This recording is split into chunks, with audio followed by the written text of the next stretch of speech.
Plastron, coudière, casque, on se croirait dans un match de foot américain, à un détail près. Bon les gars, on s'échauffe un peu là. La crosse, c'est elle qui donne son nom à cette discipline, tout en contact. Ouais, bien. Ah, bien joué. Ce club orléanais a vu le jour il y a 8 ans. Certains, comme Samuel, y sont depuis le début et pour cause.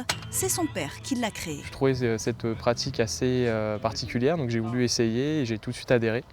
Et pratiquer ce sport aux côtés de mon père, c'était quelque chose qui était plutôt sympa à faire. Ce qui me plaît dans ce sport, c'est le contact, le sport qui est quand même assez physique et quand même on a un côté qui est assez ludique.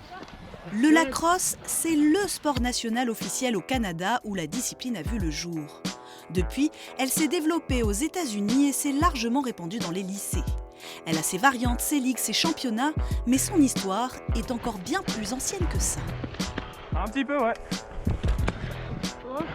C'était les peuples locaux qui jouaient à ce sport souvent pour prendre des décisions. C'est-à-dire que quand il y avait des conflits, on réglait ça avec un match de lacrosse et celui qui gagnait prenait la décision.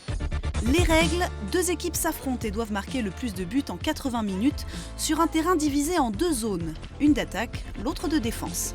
Et presque tous les coups sont permis. On peut se permettre de venir donner des coups de crosse sur la crosse de l'adversaire. On peut venir se permettre de pousser avec les épaules, pousser aussi un peu avec la crosse.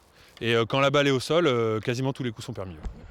Une discipline qui peine à trouver son public en France. Manque de notoriété, peu de clubs, pas de championnat.